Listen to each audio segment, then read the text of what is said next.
జన్మలు అనేవి ఉంటాయా? అంటే మా అమ్మమ్మ పుట్టింది మా ఇంట్లో, మా తాతయ్య పుట్టారని అంటారు కదా, నిజంగా అలా ఉంటాయా? ఖచ్చితంగా జరుగుతుంది. దానికి మనమే ఎంతోమంది చూడొచ్చు. అంటే ఇప్పుడు ఒక తల్లిదండ్రులు ఉంటారు, ఆ తల్లి అనారోగ్యంతో చనిపోతుంది. పిల్లని బాగా పెంచి పోషించి గొప్పవాళ్ళని చేసిన తర్వాత ఆమె అనారోగ్యం పాలై చనిపోతుంది. ఆమె కొడుకు పెండ్లేంటుంది, కూతురుకి పెండ్లేంటుంది. ఆమెకు భగవద్గీతలో శ్రీకృష్ణుడు వారు చెప్పినట్టు అంత్యకాలం ముందులో చనిపోయేటప్పుడు, అంత్యకాలం అంటే చనిపోయేటప్పుడు, ఎవరు నన్నే స్మరిస్తారో వారు నన్నే చేరతారన్నాడు. దాని అర్థం ఏంటంటే ఎవరు ఏది స్మరిస్తారో వాళ్ళకి అదే ప్రాప్తిస్తుందని అర్థం.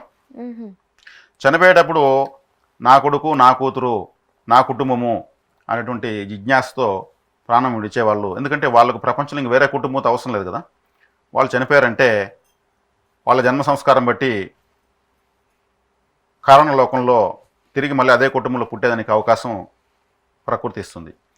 అలా వాళ్ళ కూతురు కడుపులో ఆమె జన్మ తీసుకుంది అనుకుందాం.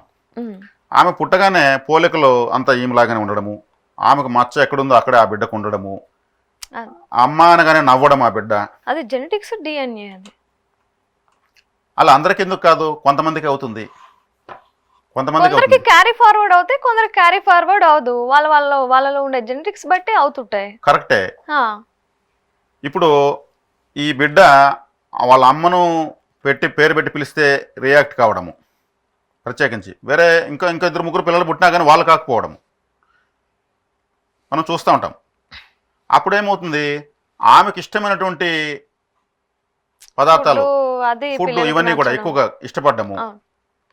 ఇప్పుడు ఇక్కడ వచ్చే కాడికి ఇంకోటి, ఆత్మకు వరసలేదని కూడా అంటారు. ఇప్పుడు కూతురు కడుపులో తల్లి పుట్టింది అనుకుందాం, ఇష్టపడి తన కూతురు అంటే ఇష్టం ఎక్కువ, తనకు కూతురుగా పుట్టింది. ఇప్పుడు అమ్మ వచ్చి కూతురు అయింది, కూతుర్ని అమ్మ వచ్చి మమ్మీ అంటా ఉంది, కొడుకు వచ్చి వరుస మామ అయిపోయాడు, మేనమామ అయిపోయాడు. మనిషి జన్మ ఎత్తాలి అంటే కొన్ని లక్షల కోట్లు, 64 లక్షల కోట్లు ఎన్నో సంవత్సరాలు అయితేనే ఒకసారి మనిషి జన్మ వస్తుంది అని అంటారు. మరి మీరేమో ఇప్పుడు మొన్న చనిపోయింది, మళ్ళీ ఆమె కడుపులోనే పుట్టింది అని అంటారు. మనిషి జన్మ వచ్చింది కదా, వచ్చిన తర్వాత మళ్ళీ ఇంకొక జన్మకు వేరే జన్మకు వెళ్ళాల్సిన అవసరం ఏం లేదు కదా. ఇంకా మనిషి జన్మ తర్వాత మనిషి జన్మ అంతరించిపోయింది కదా, అలా అమ్మగానో అమ్మమ్మగానో ఆ జన్మలో ఆ శరీరానికి ఆయుష్ తీరింది అంతే.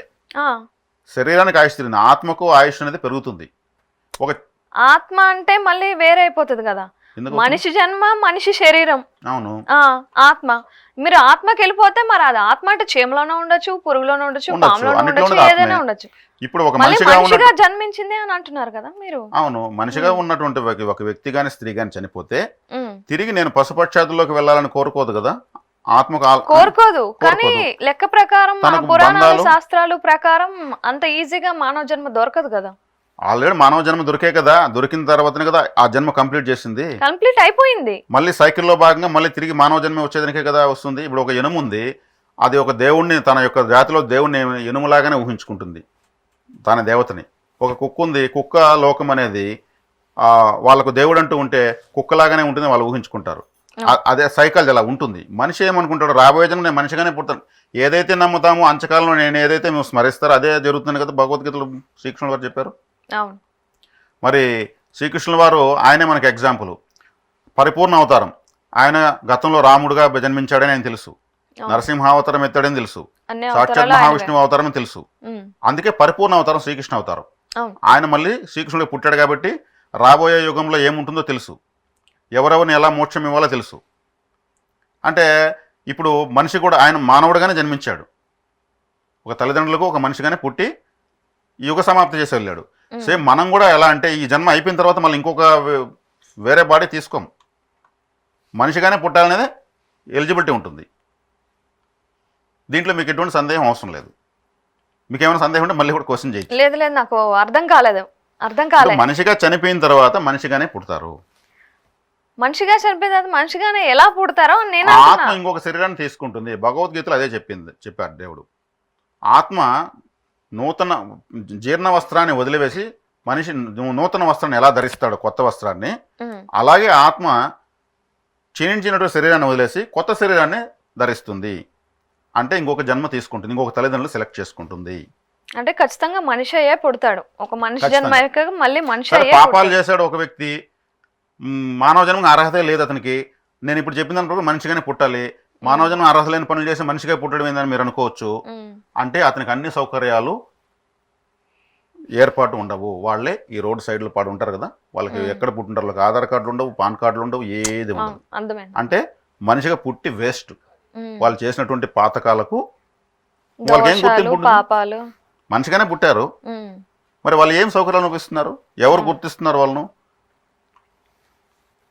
సో అంటే మరి చేసుకున్న సుకృత దుష్కృతాలు అనేవి ఉమ్, స్థాయిని సౌకర్యాలను ఏర్పాటు చేస్తాయి. ఉమ్, ఇది ఒక విధంగా చెప్పాలంటే ఆత్మవిద్యకే వెళ్తుంది. ఉమ్హు, అందుకే మనము కష్టమైన ఏదైనా సరే తప్పు చేయకుండా ఉండడం, ఇంకొకరు ఉపయోగపడుతూ ఉండడం, ఇటువంటివి తెలుసుకుని ఆచరించడం వల్ల ఉమ్, మనకు ఆత్మోన్నతి, జన్మోన్నతి ఉమ్. అన్నీ ఉంటాయి. మన తర్వాత తరాల వరకు కూడా మనం ఆదర్శంగా ఉండగలుగుతాం.